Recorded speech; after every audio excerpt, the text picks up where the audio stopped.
Well, joining us now for more is political commentator and co-founder of Conservatives Against Racism, Albie Amankona. Very good morning to you.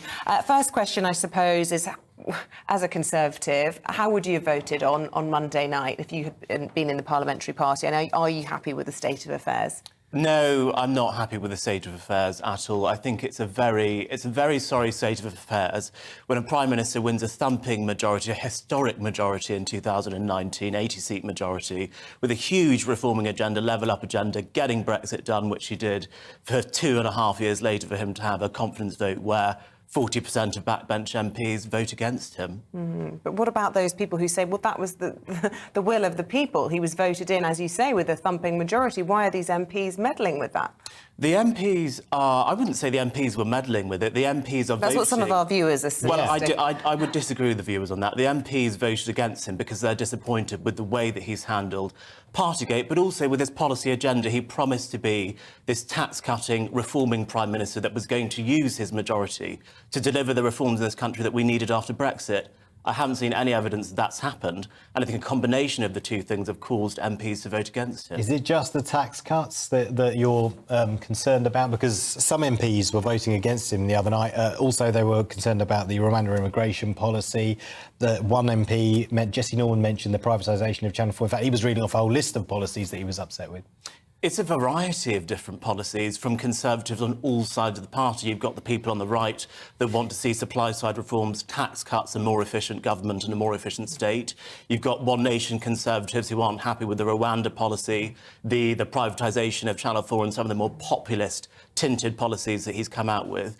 And what I really think the Prime Minister needs to get back to doing, which I think is what he's going to say on Thursday, is just this back to basics Tory government of making public services more efficient, lowering taxes, supporting businesses and having a common sense approach to culture war issues. Right, well, we've had David Mellor, former Chief Secretary to the Treasury, and William Atkinson, a Conservative Home commentator, both saying this morning that tax cuts are all well and good as a Conservative principle, but you have to pack them alongside austerity, and there's just no willingness from this government. They want to spend their way out of whatever the current threat might be, whether that is the response to the pandemic and dealing with the NHS.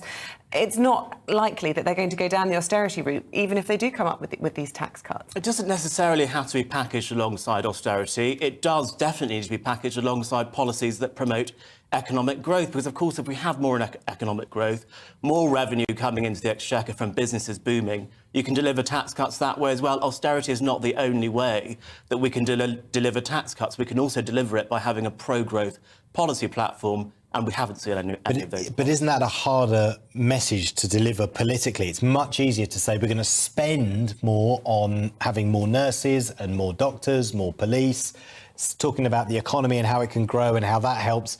That's a more complicated, nuanced message to deliver to the electorate, and so it's much easier to talk about how much you're going to spend.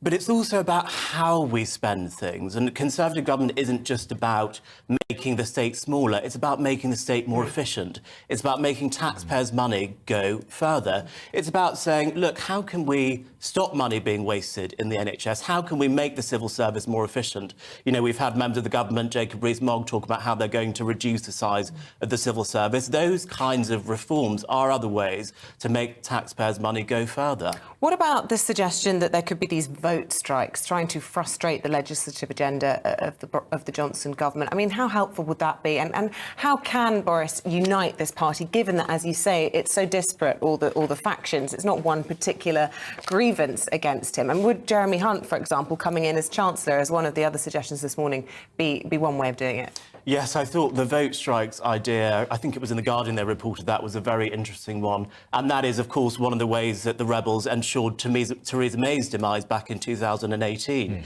I think the difference in this instance is that there's not really a united issue that the rebels are united upon in the same way that the Brexit rebels were back in 2018. So I think the vote strikes will be difficult.